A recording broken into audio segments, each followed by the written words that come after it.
cafezinho de hoje em homenagem ao fim de outubro e desse mês especial aqui no canal.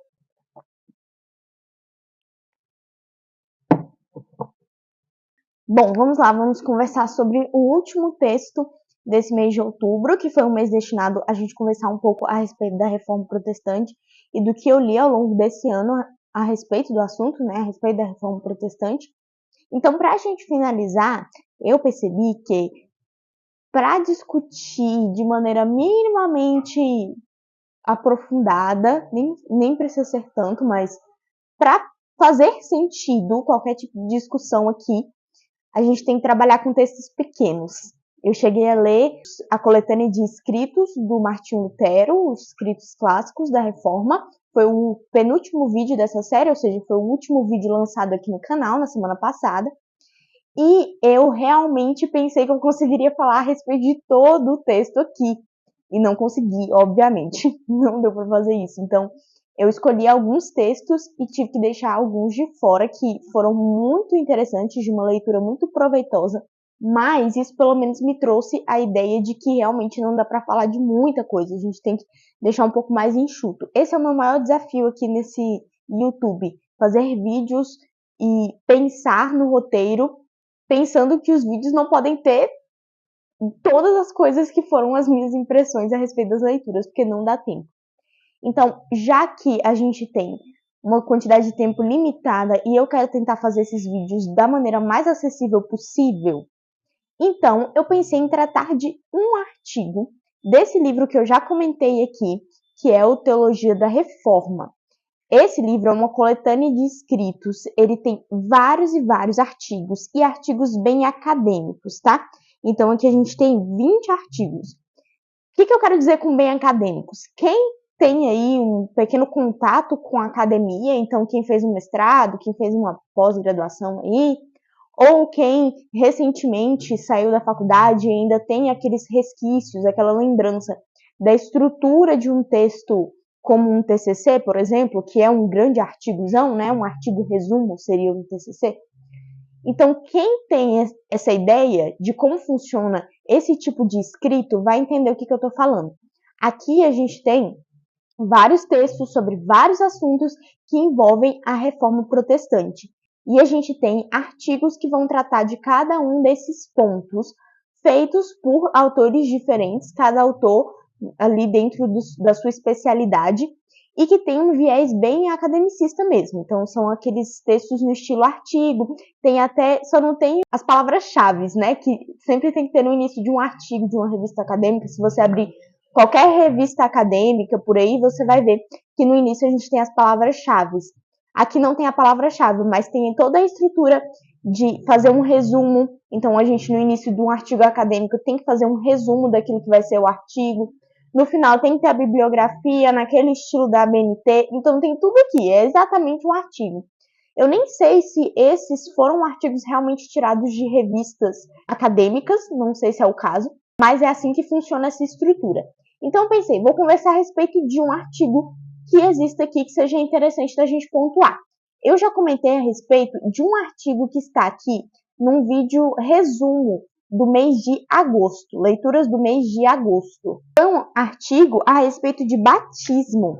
Esse artigo se chama Batismo, realmente. Esse artigo é muito, muito interessante e ele seguiu uma tônica meio histórica. Ele tentou explicar pra gente, por meio da história, como que se desenvolveu as ideias a respeito de batismo. Aqui, com relação ao artigo que nós vamos conversar hoje, que é o artigo Sola Escritura, é o mesmo esquema, a mesma estrutura. O que o autor faz é tentar fazer um passeio histórico para a gente delimitar onde surgiu, como ganhou forma, como foi ganhando profundidade essa doutrina do Sola Escritura. Então é isso que nós vamos ver. Como que antes de Lutero se pensava a autoridade das Escrituras, passando por Lutero e alguns outros reformadores. Ainda que eu tente fazer o recorte de um artigo só, não tem como conversar sobre tudo nesse artigo, porque ele vai passar por várias figuras importantes da Reforma. Então, vários autores importantes, teólogos importantes, que produziram teologicamente para a Reforma. Então, não tem como falar a respeito de todos eles aqui. Eu tentei fazer um recorte, então. Nesse vídeo, nós vamos conversar a respeito de como era a questão da autoridade das escrituras antes de Lutero, ou seja, na Idade Média, como era a autoridade das escrituras, como ela era entendida por Lutero, por Melanchthon, por Zwinglio e, por fim, por Cramer, Thomas Cramer. Então, a gente vai conversar sobre esses autores. Primeiro, nós vamos entender o que era o pré-reforma. A gente sabe, e o autor deixa claro aqui no artigo, que a autoridade das escrituras, a autoridade máxima, a autoridade final das escrituras, era um dos pontos em comum entre vários reformadores, e diferente do que se pensa, porque quando a gente pensa em reforma, a gente pensa numa coisa muito uniforme, mas os principais reformadores tiveram, sim, diferenças consideráveis teológicas. No entanto, o que existia de semelhante era justamente o apreço às escrituras como autoridade final. E o que isso é diferente, o que essa ideia tem de diferente do restante da Idade Média, né? Do momento que trouxe eles até ali, o século XVI. O que o autor vai dizer é que nós temos uma visão um pouco errada acerca do que se entendia como a autoridade das escrituras na Idade Média. E ele vai dizer que sim, a autoridade das escrituras era levada em alta conta. Então, as escrituras eram levadas em alta conta.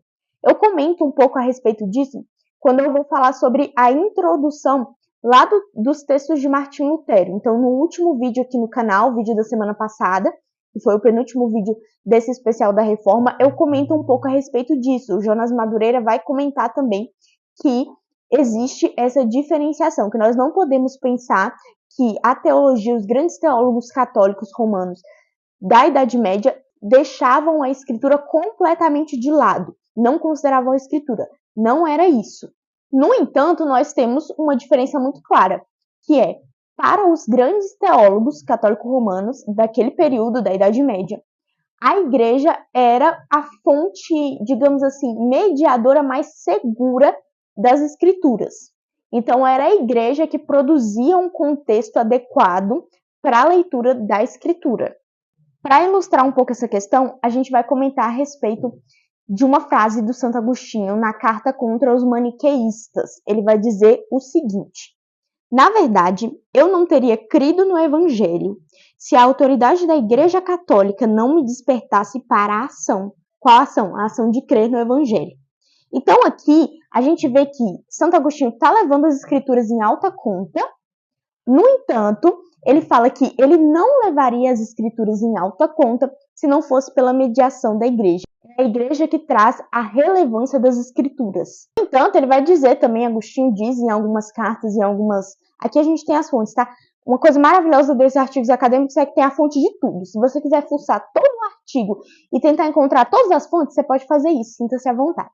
Mas Agostinho, em determinado momento, em alguns dos escritos dele, ele vai chegar a mencionar que as cartas episcopais, depois que o cânone das escrituras foi fechado, elas não têm o mesmo peso, o mesmo valor das cartas que estão nas escrituras. E para a gente entender o quanto as escrituras eram levadas em alta conta, eu deixei aqui também uma frase do Ricardo de São Vitor. Ele era aprendiz de Hugo de São Vitor e ele vai chegar a mencionar o seguinte: se agora você crê que viu Cristo transfigurado, não creia facilmente no que vê nele ou ouve dele, a menos que Moisés e Elias concordem. O que ele está querendo dizer com isso? Ele está querendo dizer que mesmo que você pense ver na sua frente Cristo, se ele disser alguma coisa que vá contra aquilo que Moisés e Elias falou, ou seja, aquilo que está determinado na lei e que os profetas disseram, então deve ser desconsiderado. Está vendo aí a importância das escrituras?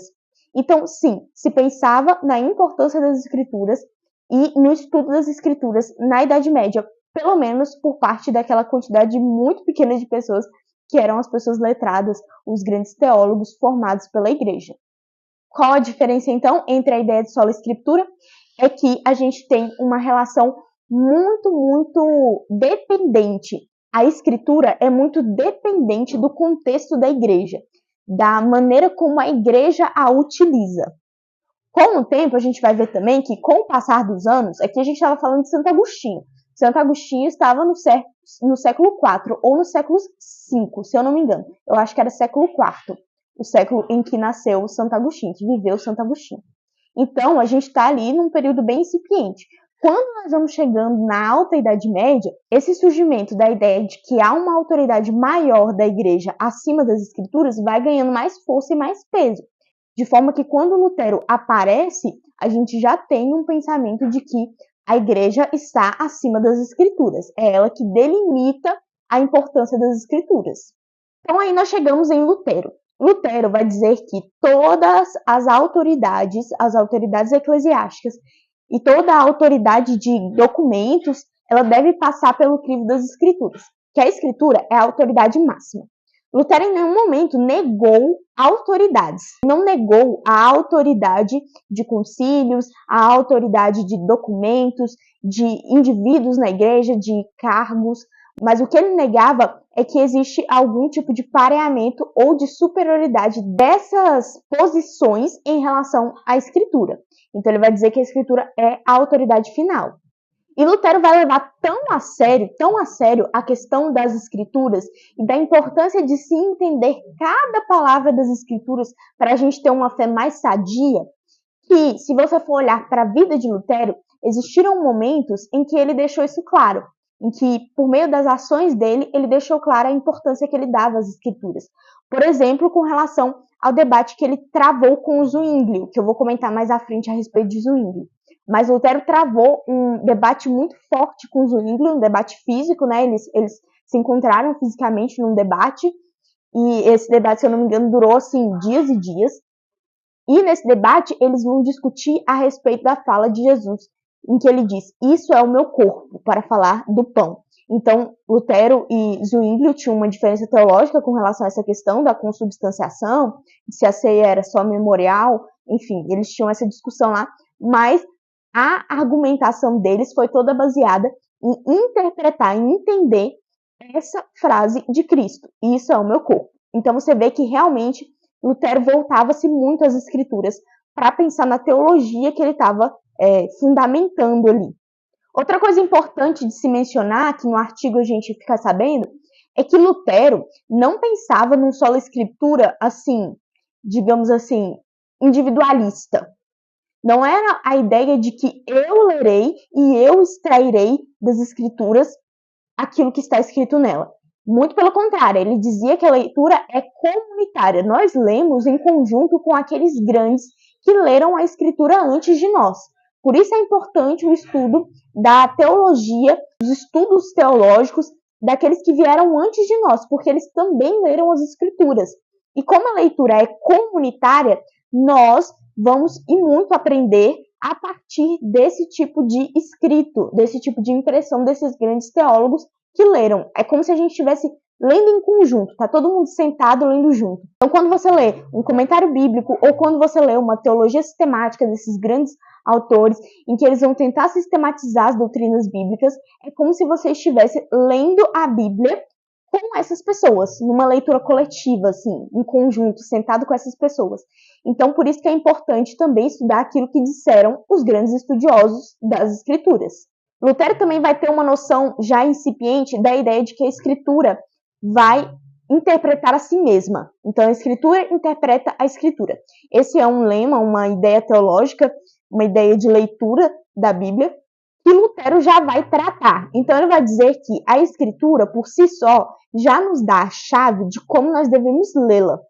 E para ele, a chave de como nós devemos ler as Escrituras está em Cristo. Então, quando nós lemos os Evangelhos e vemos a Cristo, as atitudes de Cristo, a vida de Cristo, a partir disso nós temos a chave, digamos, a chave hermenêutica, para entender o restante das Escrituras, para entender passagens mais nebulosas, para entender questões mais difíceis de tradução, enfim, essas questões todas que são um pouco mais nebulosas, elas são facilmente entendíveis por uma chave que já está dentro das Escrituras. Agora vamos passar rapidinho por Melanchthon. Melanchthon foi um grande admirador de Lutero e ele também incorporou a ideia da chave. Então ele também vai dizer que a Escritura pode interpretar a si mesma se nós levarmos em conta uma chave hermenêutica. Para Lutero, a chave era a vida de Cristo. Para Melanchthon, a chave é essa duplicidade entre lei e graça. Então, para Melanchthon, se nós analisarmos a Escritura como um todo, com esse viés da duplicidade, dessa duplinha lei e graça, nós conseguimos entender e ter uma chave hermenêutica para compreender as escrituras como um todo, inclusive as partes mais difíceis de se entender, mais nebulosas, etc. Então, Melanchthon vai pegar essa ideia de Lutero, só que ele vai trazer uma nova chave, que é a questão da lei e da graça. Outra ideia muito legal de Melanchthon é que ele sempre vai enfatizar a respeito da unicidade e da simplicidade das escrituras. Ele vai dizer que é muito simples ler as escrituras, que Deus não se revelou de uma maneira complexa, profunda, para que as pessoas não entendam, que as pessoas podem se entender com facilidade, porque a verdade das escrituras é única, é unificada, e ao mesmo tempo ela é uma verdade muito simples. Aqui na página 144, a gente vai ter um trecho de um texto do Melanchthon. Ele vai dizer o seguinte: pelo contrário, o misericordioso Espírito de Deus deseja que a Escritura seja entendida por todos os fiéis com o mínimo de dificuldade possível. Peço-lhe, não vamos permitir que a Escritura divina se torne hieróglifos egípcios. O Filho de Deus assumiu a forma humana a fim de que não seja desconhecida. E ele quis ser tanto mais conhecido por meio das Escrituras, que, como uma espécie de imagem de si mesmo, deixou-a para nós em possessão perpétua. Agora vamos para Zwinglio. Zwinglio teve uma relação um pouco conturbada com Lutero, e ele chegou a dizer, e ele afirmava, que ele pensou em toda a teologia dele antes de Lutero e independente de Lutero, ou seja, sem conhecer Lutero. Pelo que eu saiba, isso também é um consenso entre os historiadores de que realmente Zwinglio, nos seus anos iniciais de trabalhos, não conhecia o trabalho de Lutero, que era feito ali concomitantemente com o dele, só que em uma região diferente, né? Assim, Zwinglio vai escrever o que seria o primeiro tratado nessa era protestante a respeito da função da serventia das escrituras. E ele vai jogar com a argumentação de que a palavra de Deus é a escritura é a palavra de Deus. Se a escritura é a palavra de Deus, então ela tem uma força tal qual a força da palavra de Deus. E o que ele vai falar acerca da força da palavra de Deus? A palavra de Deus é tão viva, forte e poderosa que todas as coisas têm necessariamente de obedecer a ela. E isso tão frequentemente no momento em que o próprio Deus diz. É aí que está o poder da escritura. Uma ideia muito interessante que ele coloca aqui é que quando um cristão é guiado pelas escrituras, ele é guiado de maneira teodidata, ele se torna um teodidata. E para Zwinglio, realmente, todo cristão deveria ser teodidata, ou seja, guiado, ensinado por Deus. Aqui nós temos verdadeiramente o conceito de auto-autenticação. Então, esse é um conceito que vai ser associado alguns anos mais tarde a Calvino, mas que se iniciou com Zwinglio. Então, Zwinglio vai afirmar que aqueles que escreveram as escrituras sabiam que estavam escrevendo as escrituras sagradas, tinham noção de que aquilo que estavam recebendo e repassando por escrito era realmente escritura sagrada. Então, a escritura se auto-autentica, ela mesma demonstra que ela sabe da sua sacralidade. Para a gente finalizar, vamos falar sobre Thomas Cranmer. Então, muitos outros reformadores estão descritos aqui nesse artigo, mas eu quis tratar do Thomas Cranmer para a gente finalizar, porque eu acho muito interessante e tenho buscado estudar um pouco mais a respeito da reforma na Inglaterra. Eu tenho uma pequena obsessão com o rei Henrique VIII. Eu acho ele uma figura, assim, muito instigante. Ano passado eu cheguei até a ler uma biografia do Henrique VIII que saiu aqui no Brasil recentemente, deveria fazer um ano que tinha saído essa biografia, e eu a li, que era uma biografia do Jorge Minoir a respeito do Henrique VIII, e assim, eu acho ele uma figura fascinante. Mas a gente, quando estuda na escola, naquelas apostilas de vestibular extremamente simplistas, e tão simplistas que chegam a ser errôneas, nós nos deparamos com a ideia de que foi Henrique VIII que fundou a Igreja Anglicana. E que, portanto, a Igreja Anglicana saiu de um jogo político, uma jogatina política. Quando, na verdade, primeiro, se a gente for parar para estudar a vida de Henrique VIII, nós vemos que ele era um católico muito devoto e que ele rompeu também por alguns motivos políticos. O rompimento dele com o papado teve motivos políticos para acontecer. No entanto, ele fez isso também por apreensões teológicas dele, né? Apreensões muito fortes. Apesar de, até o final da vida, ele manter a Igreja Anglicana e manter a si mesmo com opiniões muito de vertente católica, da teologia católica romana. Então, a igreja anglicana, no período de Henrique VIII, não era muito diferente em liturgia, em teologia, da igreja católica romana. Apesar disso, ele se desfez da ideia do papado como o centro e se colocou no centro também, não só por uma razão política, mas também por uma razão teológica, por uma razão de apreensão dele. Então, ele estava ali envolvido num casamento que ele realmente acreditava, que fazia ele assim, não dormir à noite, porque ele acreditava que era um casamento errado, que ele estava sendo punido por Deus por aquele casamento. E é um casamento que recebeu o aval da Igreja Católica. Então, ele não podia se divorciar. Ele tentou de todas as formas dialogar com a Igreja e ele também tentou dialogar com os grandes acadêmicos para saber verdadeiramente se aquela apreensão teológica que ele tinha com base nos estudos dele a respeito da validade do casamento, se era verdadeiro aquela apreensão que ele tinha.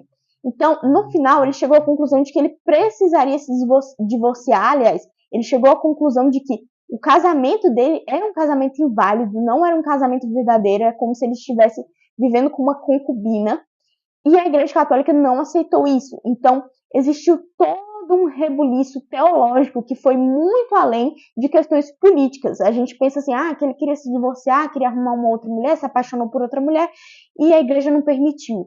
Sendo que é uma coisa um pouco mais profunda do que aparenta ser nas nossas apostilas de história de vestibular por aí. E recentemente eu tenho consumido um pouco mais de conteúdo voltado a essa questão da Igreja Anglicana. Como que a Igreja Anglicana funciona? Porque, diferente do que se pensa, ela não se manteve completamente católica na sua liturgia, na sua maneira de cultuar, na sua teologia. Ela realmente se tornou uma igreja mais protestante.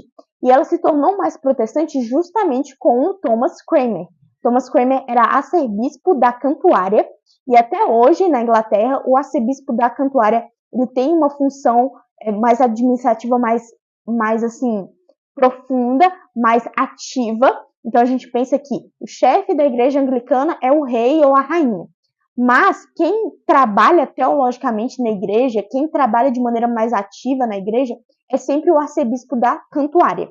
E o arcebispo da Cantuária naquele período foi Thomas Cranmer. Ele vai escrever os 2 documentos que são mais importantes para a igreja anglicana até hoje, que são os 39 artigos e o livro de oração comum. Esses 2 documentos são como se fossem confissões de fé da igreja anglicana. Eu não sei se eles usam realmente esse termo, confissão de fé, mas é como se fosse a confissão de fé, como se fosse um catecismo da igreja anglicana. São documentos que amparam a maneira de viver eclesiástica da igreja anglicana. E 2 desses 39 artigos vão falar de maneira bem direta acerca de como funciona a percepção da autoridade das escrituras nesse contexto da igreja anglicana. Então, aqui na página 158, a gente tem a transposição desses 2 artigos. O primeiro é o artigo 6º, e ele diz o seguinte: as escrituras sagradas contêm todas as coisas necessárias para a salvação, de modo que tudo que nela não se lê, nem por ela se pode provar, não se deve exigir que ninguém creia como artigo de fé, nem julgar como requisito para a salvação. O artigo 20 vai dizer o seguinte: a igreja tem poder de decretar ritos ou cerimônias e a autoridade nas controvérsias da fé. Todavia, não é lícito que a igreja ordene coisa alguma que seja contrária à palavra de Deus escrita. Então, esses são 2 artigos dos 39 artigos que embasam a teologia da igreja anglicana, e dá para ver que eles são bem solo escriturísticos, né? Já no 6º artigo, a gente vai ver uma listagem dos livros canônicos, né? E dentre essa listagem, a gente tem livros apócrifos também.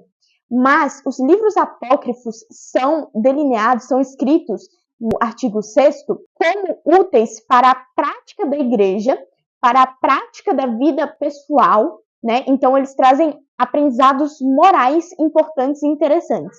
Mas nenhuma doutrina, e isso o 6º artigo deixa claro, nenhuma doutrina deve ser embasada nesses livros apócrifos. Thomas Cranmer também chegou a escrever um lecionário, que era de leitura diária, né?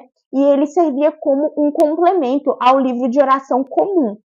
E esse lecionário, se fosse lido ao longo do ano inteiro, ele abarcaria e faria com que o leitor dele lesse também uma vez o Antigo Testamento inteiro, 2 vezes o Novo Testamento inteiro e uma vez por mês os Salmos.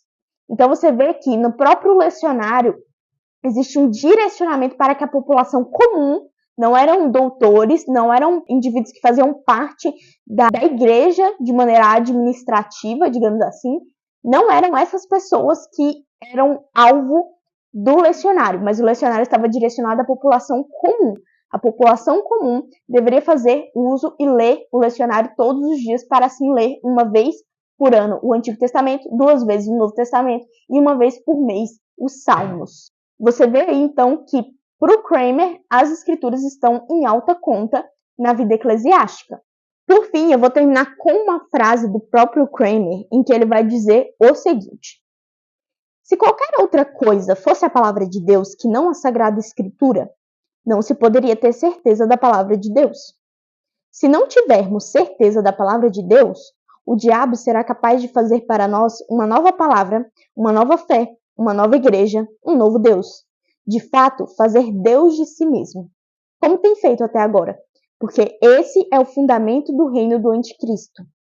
Se a igreja e a fé cristã não contarem com a precisa palavra de Deus como o alicerce firme, ninguém pode saber se tem fé, se está na igreja de Cristo ou na sinagoga de Satanás. Então, a nossa garantia é a Escritura. É olhar para a Escritura, que é imutável, e perceber se essa Escritura está sendo o amparo de uma igreja. Ela não está sendo o amparo de determinada igreja, então tem alguma coisa errada. Essa é a nossa segurança. O que pode parecer para muitas pessoas, a doutrina do Sola Escritura pode parecer para muitas pessoas uma coisa volúvel, volátil, porque a gente não tem uma instituição, e não é uma instituição que está regulamentando a nossa regra de fé, mas sim um livro. No entanto, é exatamente esse princípio de sola escritura que faz com que a gente tenha uma solidificação maior, uma segurança maior da fé. Primeiro, porque a escritura é a palavra de Deus, e segundo, porque ela é imutável. Se você for estudar um pouquinho a respeito da história da escritura, como a escritura chegou às nossas mãos hoje, você vê o quão maravilhoso é, e você vê o quanto que aqueles manuscritos mais antigos que a gente tem contato, eles têm pouquíssimas diferenças em relação ao que chega nas nossas mãos hoje. Então é um negócio muito impressionante. É um tipo de conservação que nenhum outro texto antigo possui no nível de nenhum outro texto antigo. Então é impressionante. A gente tem, então, a seguridade nisso, nesse livro imutável. E a gente tem a seguridade nisso em detrimento de uma seguridade que parece ser uma seguridade em instituições humanas, porque a seguridade numa instituição, ela parece muito segura, ela parece muito efetiva, mas instituições humanas mudam, e mudam muito ao longo da história, e quando nós lemos um pouco a respeito da história da igreja, por qualquer vertente que seja, e de preferência por vertentes das mais variadas possíveis, a gente vê que muita coisa mudou. Muitos pensamentos deixaram de ser pensamentos dominantes e outros de que nem se pensava na patrística no primeiro século surgiram muito tempo depois. Então parece que a instituição pode ser a nossa via mais segura, mas, enfim, instituições mudam. É isso, pessoal. Eu espero que esses 4 vídeos tenham sido proveitosos. Se você caiu de paraquedas aqui e ainda não assistiu aos outros vídeos, eu deixei tudo linkado numa playlist de especial da Reforma, especial de aniversário da Reforma aqui no canal. E se você acabou de chegar aqui, considere se inscrever, curta esse vídeo e dê uma olhada nos outros conteúdos que a gente tem por aqui. Eu não converso só sobre isso, e agora a gente vai para uma temporada um pouco mais de literatura. A gente está chegando aí no Natal e eu quero fazer um especial de Natal, lendo histórias de Natal. Então, a gente não conversa só sobre teologia, nem é um assunto principal desse canal, não é teologia, mas os meus estudos no geral, que são voltados um pouco mais até academicamente para literatura. Então, se você tem interesse nisso, dá uma olhadinha nos outros vídeos do canal, tá? É isso. Um beijo, pessoal, e tchau, tchau.